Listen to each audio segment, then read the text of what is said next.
Hi, I'm Kathleen Stewart, and I'm going to do my how-to speech on how to teach you to knit.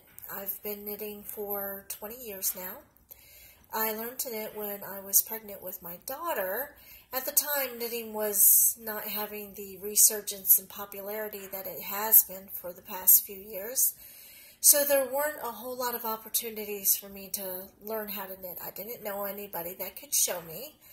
And the internet was really a new thing back then.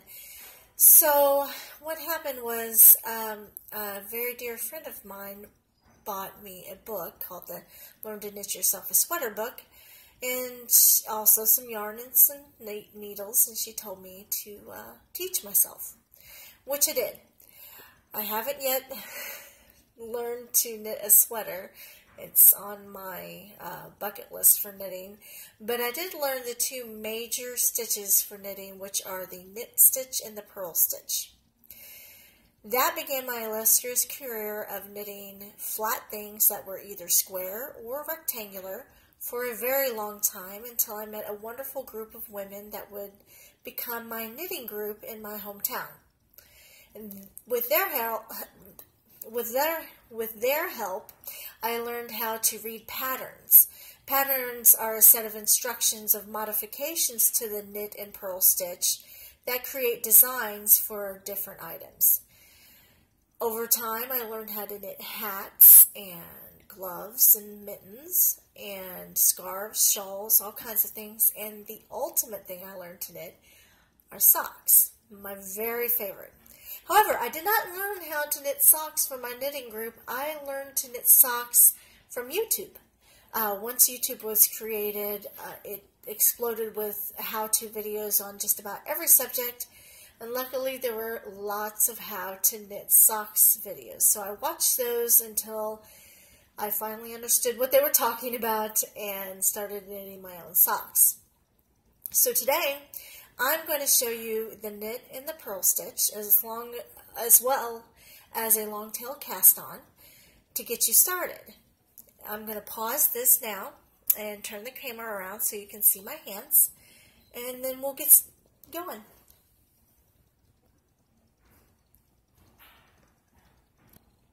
So to start with, you'll want to start, I think a good yarn to use is a worsted weight yarn. This yarn is a little bit thicker than what I'm used to knitting with, but it's a good yarn for a starter as it's easy to work with. So to do a long tail cast on, you want to have a long tail.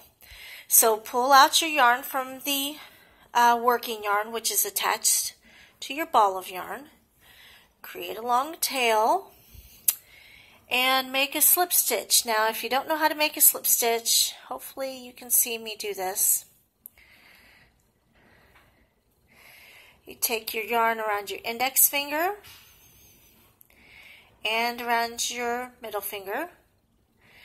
Trap it in between the two and bring the loop on your index finger down to the loop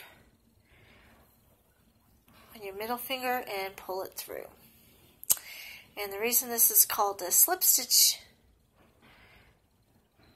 is because you can adjust the size of it. So if you need it a little bit bigger, you just pull it out, and a little smaller, you make it. You pull the working yarn. Okay, so to start your long tail to cast on, you take your tip of your knitting needle into the stitch, pull it snug, not too tight, and move the tail of the yarn over your thumb and the working yarn over your index finger. And grab it with your ring and pinky. Kind of make a V. You will take your knitting needle under the tail of the yarn on the thumb, over the working yarn on the index finger, and through the loop. Pull the thumb out, pull it down. One more time.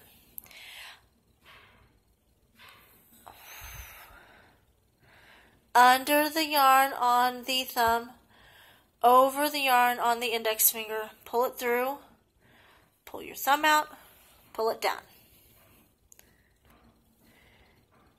Okay, so now you have some stitches on your needle. You're going to turn the needle, making sure that you separate. Working yarn goes off towards the ball of yarn, and the scrap or the tail yarn off to the side so you don't start knitting with it. That's very important. Okay, so you will take the stitches on the needle in your left hand and your right hand needle. You're going to take the tip, go in through the front of the needle, front of the stitch to the back. Kind of hold it there with your index finger of your left hand. Bring the working yarn up in between the needles. Grasp your right needle and pull the yarn through the stitch that's on your left needle. Then push up. Let that worked stitch slip off your left needle. And now you have one live stitch on your right needle. Again, in through the front to the back. Hold it there with your index finger. Yarn up, over and in between.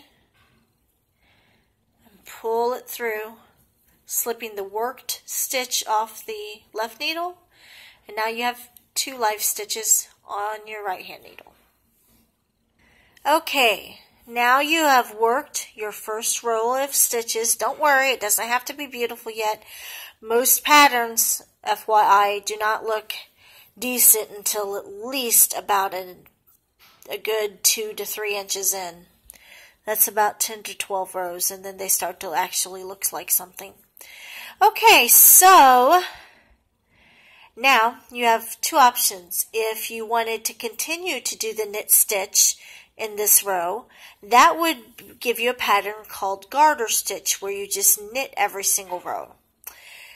But I wanted to show you how to purl today, so I'm going to show you how to do the purl stitch. Now, when you do a knitted row and follow that with a purled row, that's called stockinette stitch. And that's the stitch that most fabric is made out of. So when you look at a knitted shirt and you see all those little V's and everything like that, that's called stockinette stitch. So to purl, again, you have your completed row in your left hand and you have your right hand needle ready to make something happen. You take your right hand needle, go in through the front of the stitch. You put your thumb there to hold it if you need to. You're going to bring the yarn up at the front of the stitch, up and over the front needle. And then you're going to pull it back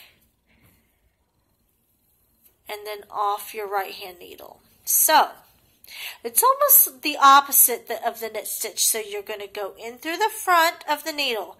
Keep that working yarn to the front of the stitches, up and over, and then pull the stitch back. And one more time. In through the front of the stitch, yarn up and over, and pull it through the back. Okay, so I knitted a little further ahead so I could try to show you a little bit of the fabric. Now this is what's called the right side, or this is the knit stitch side, and that shows you see those little V's?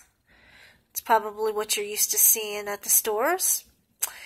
And then on the back side, or the wrong side, you see how bumpy it is. That's the purl stitch.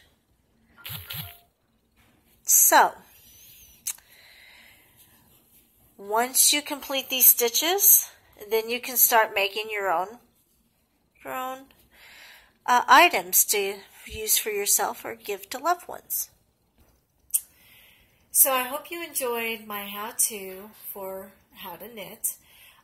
Again, knitting gives a lot of zen. It does take a little bit of trying at the beginning because it is hand-eye coordination and it is a little fiddly to start with, but if you give it enough time, I don't think that you're going to be sorry. Thanks so much. Bye-bye.